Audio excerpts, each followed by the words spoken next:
I would say the number one thing that people need to understand is that if you have a recruiting problem, if you have a hiring problem, you actually have a marketing problem. So, not enough people understand what it is that you do, the values of your business, why they would want to be there in 2023. If they don't know the leader, they don't know where they're coming to work, and they don't understand the culture of what they're walking into before they go there, there's a much lower likelihood that somebody's going to join that team. This is Lead with Culture. I'm Kate Volman, and on this episode, we're talking about company culture, leadership, and building a great team with our guest, Brian Hess, CEO and president of the Pavement Group, Top Contractor School, and the host of the Perspective podcast and the Brian Hess Show.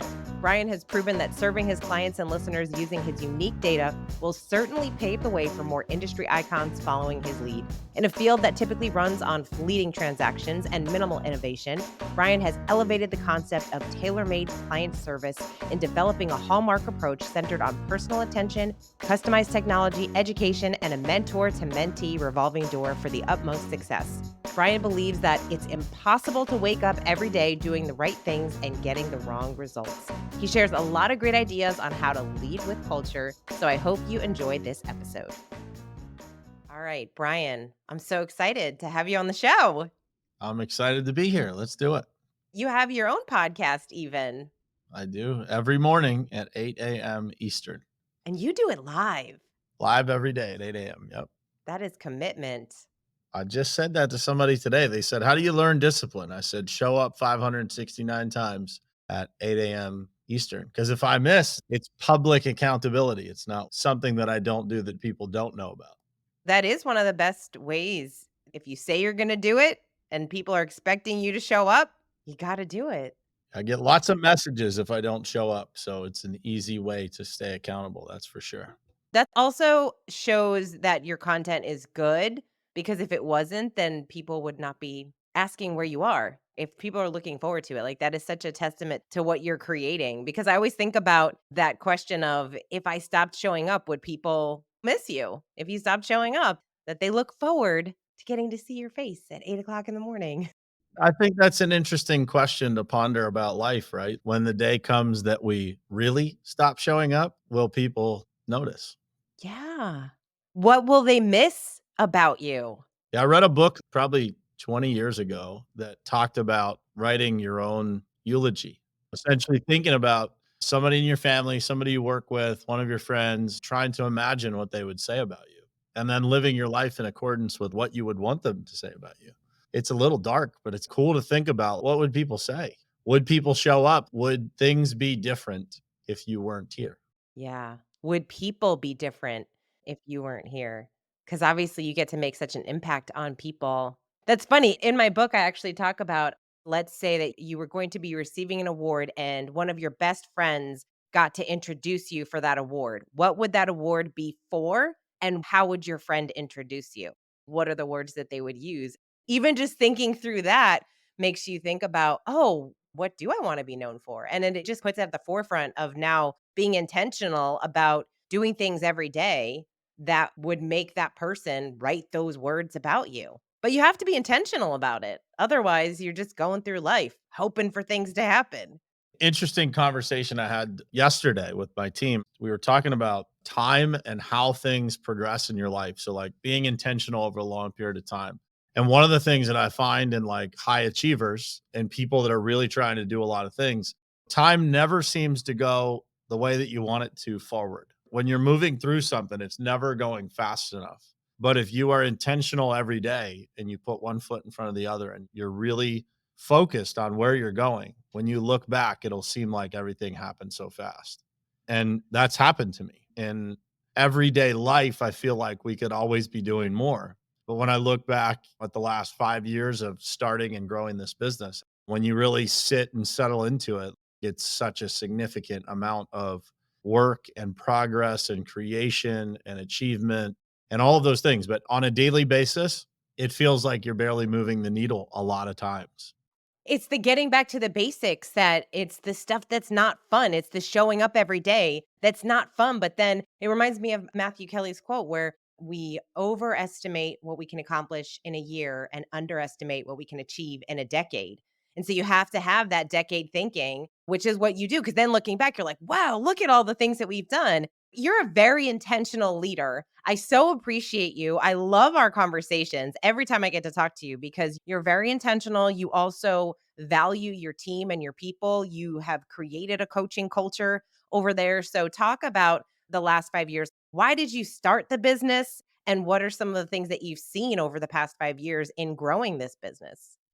Going back to why I started it, I worked at a lot of places that I really enjoyed. They were never quite what I wanted it to be. And I spent 38 years of my life working for other people. I was 38 years old with 3 kids before I said, I either need to do this right now or I need to decide that I'm going to work for somebody else indefinitely. And either one is okay, by the way. There's no right or wrong. But from the time I was a kid, I always had this vision that someday I would do that. As I got older, I started to put that in its place. There was a point in my life where I thought maybe I'm not going to get married and have children. And so for me, some things happened. The place that I was working for was sold to another company. And I thought to myself, man, is this God telling me that this is what I should do? And so, really, what drove me to do this was culture. It was like I knew that I could create a place that was unique, that people really enjoyed coming to every day, that people didn't have to give up something to be able to be part of what it is that we were doing, but instead,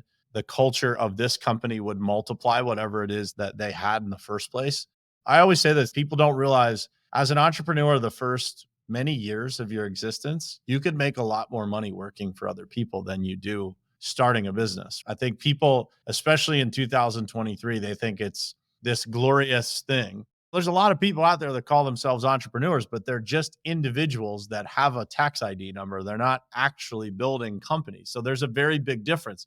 And there's nothing wrong with either. But I think that people see somebody who's driving a certain kind of car or living in a certain kind of house and they call themselves an entrepreneur. And so people are naturally attracted to that. But the path of entrepreneurship and really building something significant is brutal. It's gruesome. It's tough. It's also very rewarding. And there's so many positives to it too. But make no mistake that it is one of the most self revealing things that you will ever go through. You will really figure out who you are through the process of building a company. And so when I started it, I just thought there was a better way to do it. I had always leveraged technology heavy in my career in construction. There was a governor put on that everywhere that I worked because those companies couldn't innovate fast enough to be able to keep up with the crazy ideas that I had. And so when I got the keys to the city, when I had my own path that I could pave, it was unlimited access to whatever I wanted to create. And so as we created that, I was very intentional about how to build the culture, who was going to be part of our business, the vision that I had for those people that I worked with along the way that I thought would be a great fit for what we were trying to build. And many of them are here. There's only 3 people in our entire company that haven't been recruited, people that were just hired in some other form or fashion. Every other person that sits in any office that we have has come through either me directly or somebody that I've recruited here has also recruited somebody else to be here. And so the culture that we've built really makes it easy to build. It really makes it easy to multiply the company, to really enjoy what we do every day. It doesn't mean you walk in here and it's all sunshine and rainbows every day, but I would say 98% of the time we're having a lot of fun in this place. We're doing things that aren't normally done from an achievement standpoint. That's so awesome. I love hearing you talk about it because you can really tell that you have a passion for really building a team. And it is really interesting to see that there's a lot of freelancers, a lot of people that are on their own. It's not good or bad. It's just being an entrepreneur is different. The entrepreneurs that I know that are great at what they do, they talk about team first. It always is culture, it's team, it's building, it's creating jobs, it's creating an opportunity for them to shine, to do their best work so that we can achieve something together. That's really the biggest difference that I see than talking to someone who's working on more of an online business or something that they can use a lot of freelancers for. It's just a very different business model. As you're talking about recruiting in this time where there's all this conversation about the war on talent and finding great people, I think anyone listening is, wait, that sounds amazing, like to be able to recruit the best people. How do you think about hiring and recruiting, and what does that look like for your team? How can someone listening who is challenged by finding really great talent today, how should they be thinking about the hiring and recruiting process a little bit differently? I would say the number one thing that people need to understand is that if you have a recruiting problem, if you have a hiring problem, you actually have a marketing problem. So, not enough people understand what it is that you do, the values of your business, why they would want to be there in 2023. If they don't know the leader, they don't know where they're coming to work, and they don't understand the culture of what they're walking into before they go there, there's a much lower likelihood that somebody's going to join that team. For us, we don't hire on experience. We don't look for people that have construction experience. We hire for values and talent and potential. And so if you have motivation and you have the ability to learn, everything else happens naturally. When you plug winners into an organization, it's impossible to lose. And so we just look for winners. I've got somebody in here today that is extended family to our company. She's shadowing our team and figuring out what it looks like to work here. She'll likely join our team in the next week or two, but we have a process. We're not trying to just bring somebody in the door. Many times there's people that I've talked to for 6 months or a year or longer before they actually come and work here. We have two people that have a PhD in physical therapy that quit their jobs and came here to make a lot less money to start in order to get the culture and the experience and the values that they really were pursuing. And now the ceiling is multiplied for them of what they could make. But immediately, people will take less money to be in the place that feels right, that they trust is going to get them to the final destination. For me, that's the people that I want. If you want to come here because you can make more money, that doesn't qualify as a person that I want on the team. Like, I want somebody that's after more than that, that's after making an impact, changing the world, making a positive difference in our community. All the things that we actually do as a company. If people are about that, they will come here. One of the things that we do as a company is take 10% of our net profits and give it back to the community every year in different ways.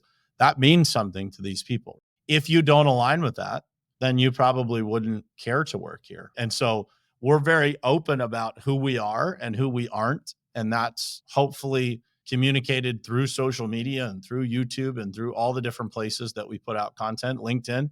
When people see it, they either connect with it or they don't. And I always say it's important to know who your target recruit is. It's also important to know who they aren't. Who is the person that you aren't going to have a good track record making them happy? And there's a lot of those people. If you actually think about it, the people you're going to bring into your organization, who is it that you can actually make happy? Because if you're a company that has a very low ceiling and you're recruiting the best of the best want growth. They're not looking to work for a company that's going to make a 5% increase in revenue because that doesn't create enough space for them. If you want high achievers in your company, you better be multiplying and growing fast so that there's lots of opportunity because people will stick around for opportunity. But when it comes to recruiting at the foundational elements of it, it's what do people see? Why would they be interested in working for you? And what values are you demonstrating publicly that would allow people to be attracted to them? If you're doing all of that, it's not even a conversation. Like, people will constantly come in the door. Like, inside of Top Contractor School, the inner circle there's 31 companies that are part of that. Rarely do they have an issue recruiting. And if they do, it's because they haven't done a great job of marketing. But for the most part, the companies that have grown the most inside of that organization, including us, they don't ever have an issue finding talent. And it doesn't matter if it's field talent, office talent, finance talent, it doesn't matter. It's not what all these other people talk about. I can't find people, or the young kids don't want to work anymore. No, they just don't want to work for you. Like I said, I really enjoy our conversations, and I've got to meet some of the people on your team, and some of them are in their 20s and they're so excited to be there. And they talk about you in the sense of you are giving them an opportunity to grow, and they are looking for growth, and not only growth professionally, but also just in some of the other things in life that they're interested in. Just like you and I have talked a little bit about Dream Manager, I gave you the book because it's knowing the dreams of your people. And when you know the dreams of your people and you get to feed into those dreams and you get to know them a little bit more, not only are you now learning about them personally, but it helps you coach those people too, because you understand them more.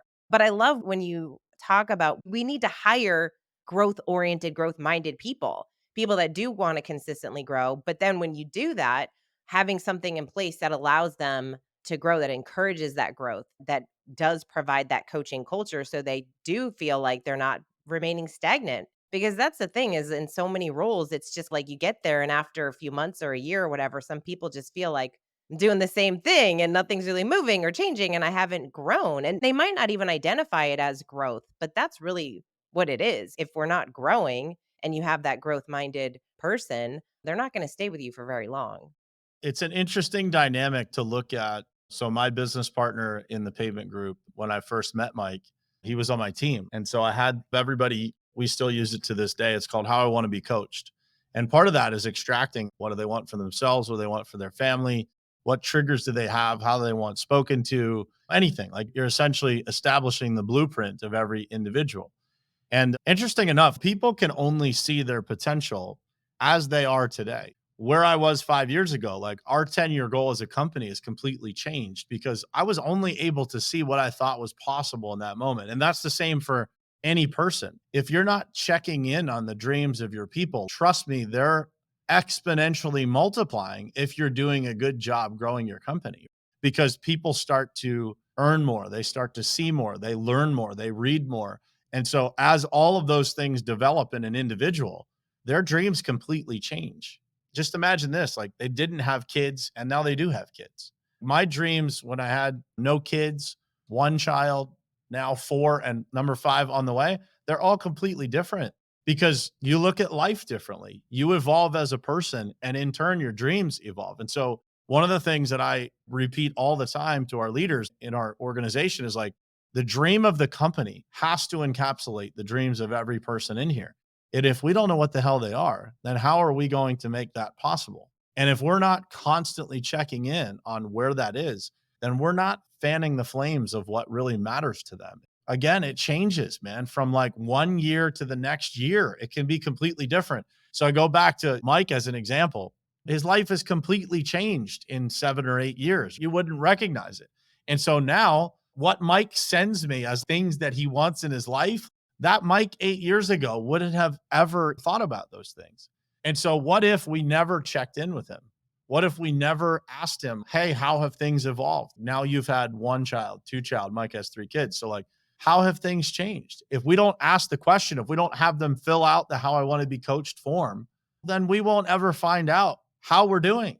Because as their dreams build, by the way, those are big time check marks for the organization that says we're doing a good job, man, because we're giving people hope that they can do and be more than they were before. As we do that, it's not just a win for them, but it's encouraging to the company. We're onto something here. We need to keep doing this. We need to adjust that. And again, it is tough as you continue to recruit big time winners into your company. Sometimes there's moments where I think like, how the hell are we going to keep up with all the dreams of all these people? But at the foundation of it, that is actually what lifts the whole company to greatness is the dreams of those people actually float the dream of the entire organization and what it can be. And then people get to look back and think, look at how far I've come and look at how far we've come within the organization. Like, that's what I love. I love when you get to look back and you think, 5 years ago, look at all the things that we've done. And while we were in the messy middle of it all, while we were building and growing and dealing with all the challenges that we've had to go through over the past years to get to this level, you did that together. And then you grow and see each other grow personally as well. You said obviously entrepreneurship is not for the faint of heart and it's a lot of blood, sweat, and tears that go into it. So, what have been some of your biggest challenges that you've faced in building your business? Probably the biggest challenge being the CEO of this organization is that you never really know what you're doing. And my advisor told me one day that the CEO is the dumbest position in the company. He's absolutely right because most decisions that you're making are not crystal clear decisions. They're educated guesses based on experiences and knowledge, reading, studying. It's really coming to terms with the fact that to some degree, you are always flying blind. And being able to be confident in the face of uncertainty is probably the biggest challenge. Like John Maxwell says this, like when you're young, you think you know everything. And the older you get or the more experienced you get, the more you realize how much you don't. Like it's literally reverse. That's what it feels like as a leader of an organization. It's like you just recognize how much you don't know, how important it is to continue learning and evolving and having great mentors and great friends that you can bounce things off of and really surrounding yourself with the right people. Outside of that, Business is business. It's always going to have its challenges, its uncertainty. The twists and turns of business never go away.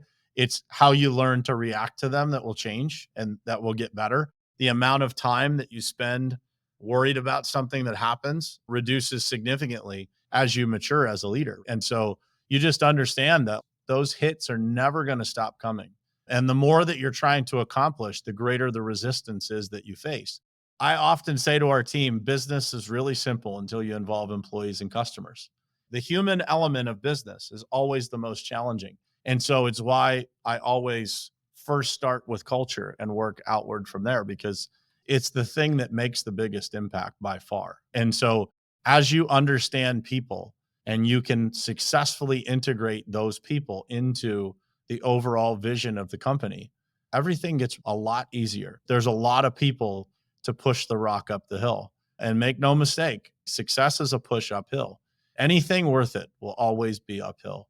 When you look at creating these scenarios for people, like we're not paving parking lots here, or we're not solving clients' problems, although that's what happens in the process. Like we're building people's lives here. We're building the dreams of the next generation of our employees. One of the goals that I've always had from day one is somebody that works here is going to get home to their dinner table sooner and with less concerns than they would working anywhere else.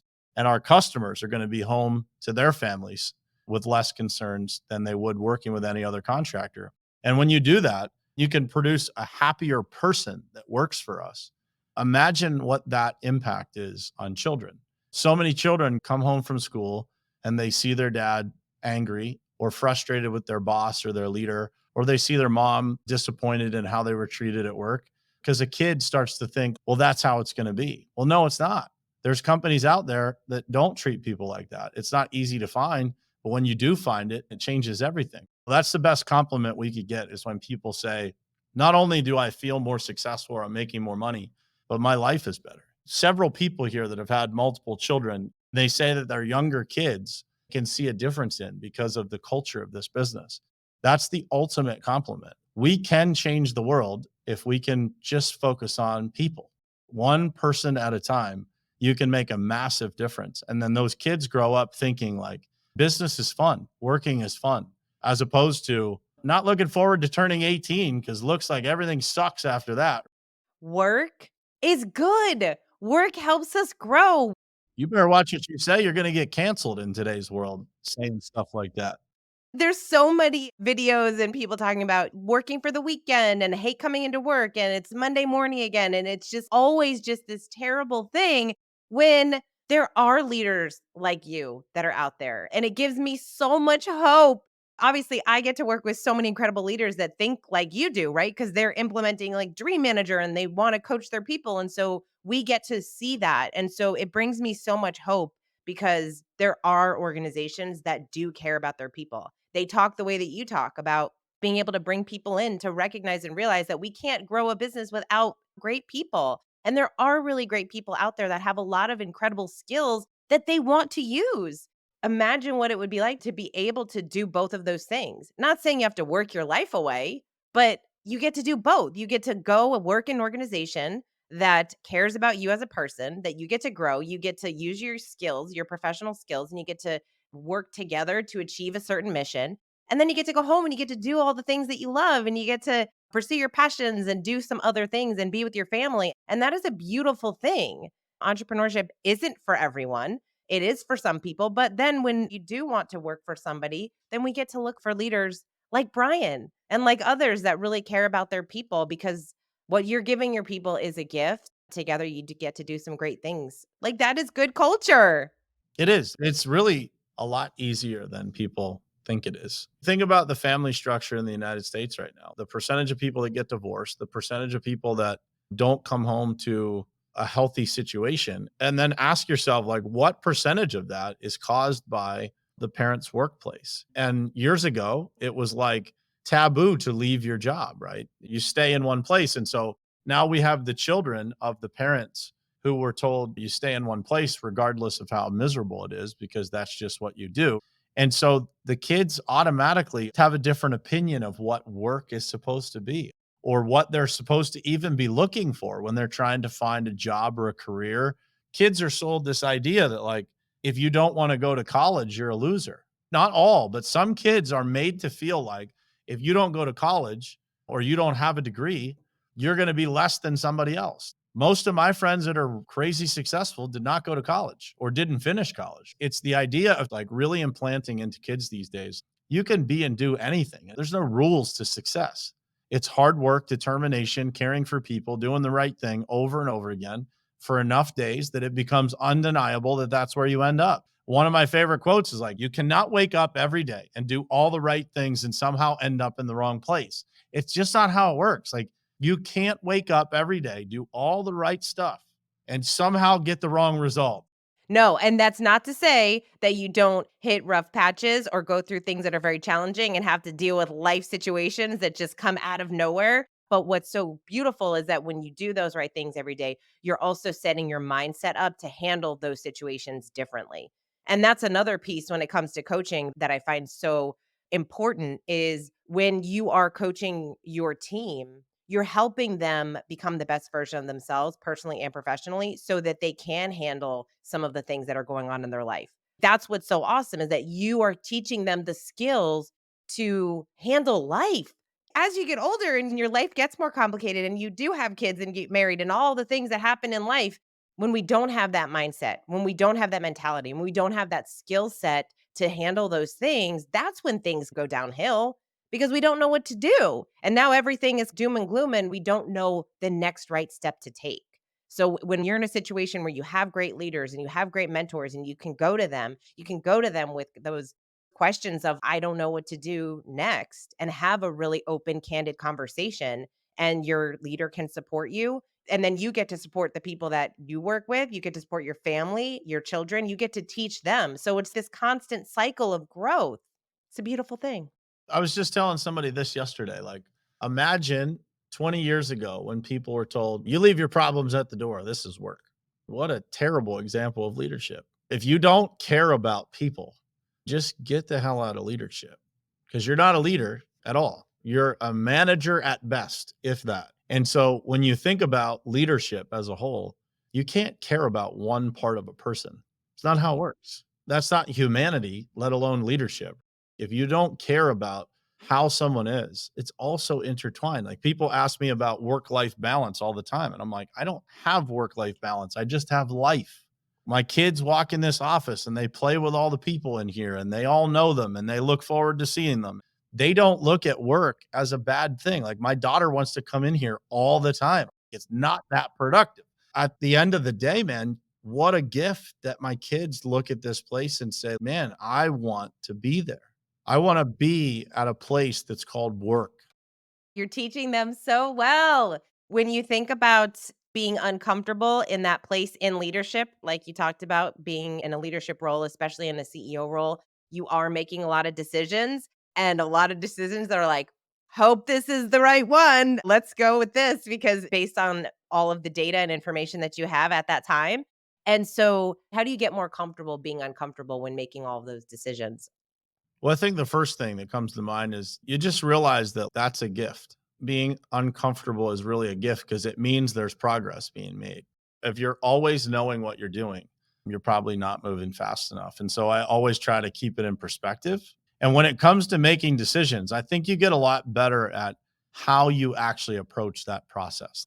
How do you look at decisions? What do you use to process that? And what is the end result? An example, 5 years ago, I couldn't make as sound of decisions as I can today because we didn't have the systems or processes for me to be able to have the data that I have today. As a leader, it's my responsibility to make sure that this organization, not just for my own benefit, but for all the leaders in our company to be able to look and see what are we actually doing well and what are we not. Decisions can't be made completely in the dark. So the most amount of light you can bring to a scenario to be able to bring the things that really matter to the surface to be able to make sound decisions, you have to do that. And then you have to create a process that really removes the emotion from it as much as possible and allows you to just look at what is best for the business. How does this impact the people? Look at it from a 360-degree perspective. How does this impact our customers? How does this impact our team? How does this impact our contractors? And once you start to understand and run through that enough times, your processing of those things happens faster because you just know how it's going to impact it, right? The first couple of times you're trying to see things from everybody's view, it's going to be challenging. You're going to have to put in a lot of work to be able to dig into that. I've called people and said, "Hey, this is the scenario that we're in." I've called a contractor, I've called a customer and said, "Hey, what if we did this? What if our customer experience changed in this way? How would that impact you?"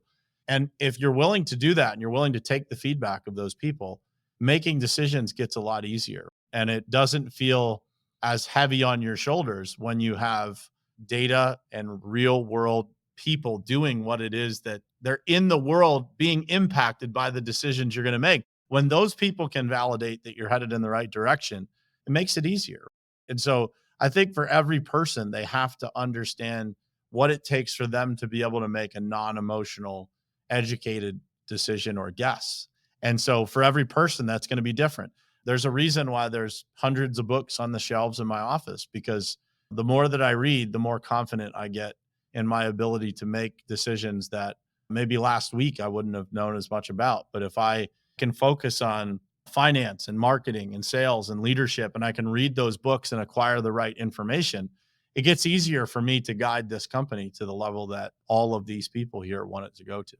We actually did a whole episode on decision making and a process for decision making because as you grow and as you are faced with different decisions that you have to make, it's so important to recognize how you made that decision. And obviously, we've all made a decision and then we thought, why did I do that? Because hindsight is 2020. And so think about what can I learn from this experience so that the next time I make a similar decision, I'm remembering that data. Like I'm remembering how I made the decision and how I can look at it a little bit differently because of that experience. Like maybe I should have called that customer and asked them some question. Maybe I should have reached out to some mentors or coaches or had conversations before I finalized the decision. And so we get to learn from every decision that we make and really help hone in on having that process because it is important as a leader to have some type of decision making process so that you can feel a lot more confident in the decisions that you make. I feel like I could talk to you all day, Brian. You have such a wealth of knowledge around culture and leadership, and what you're building is just so wonderful. And you have a beautiful office. You have a really wonderful team of engaged team members. And obviously, it's because you are so intentional about the culture that you're creating over there. So they are lucky to have you as a leader, as the CEO. Where is the best place that people can find you? Where can people find your podcast? First of all, I'm lucky to have them, not vice versa. I love it. The Brian Hess Show is the podcast, easy to find. My handle is Real Brian Hess on all platforms. Nice and easy. Brian, thank you so much for taking some time to chat with me today. I so appreciate it. It's always a pleasure to get to see you. Likewise, thanks for having me. And there you have it. Obviously, it is very clear that Brian is passionate. He is a natural born leader. And it's really inspiring to hear people like Brian who are really paving the way for so many other leaders. He really has a heart to serve, and he's building a really incredible business. I really enjoyed our conversation. I hope that you got something out of it. I hope that there was bits of inspiration throughout this episode that inspired you to think about how you're building your team a little bit differently, how you're thinking about culture, how you are thinking about leadership, and you're doing one thing, right? We always make sure that in each episode, you're not just listening, but you are taking action on some of the things that you're learning throughout these episodes. And of course, we love hearing from you and love hearing what those pieces are. What did you like best about the show? And of course, we would love for you to write us a review. So if you have not yet written a review over on iTunes, we would so appreciate if you would take a few minutes and do that. It really does help out the show. And we want to make sure that this show reaches as many leaders as possible. And with your help, we can do that. So thank you so much for listening. We so appreciate you. If there's any topics or guests that you think would make a really wonderful podcast episode, please let us know. We would love to hear that as well. And if you are really wondering how you can level up your leadership and what that would potentially look like, we would love to talk to you about coaching. We would love to talk to you about Dream Manager. Obviously, we have lots going on, but the easiest way is to just go to floydcoaching.com and fill out that form, and someone on our team is going to chat with you and talk to you about what's happening in your business, where are you with your team, where are you with your culture, how are you feeling about everything, and really help you develop and create a plan to hold you accountable to build a great culture, to become a better leader, and ultimately achieve the success that you're looking for. So if you're interested, we would absolutely love to chat with you. You can go to floydcoaching.com. And until next time, lead with culture.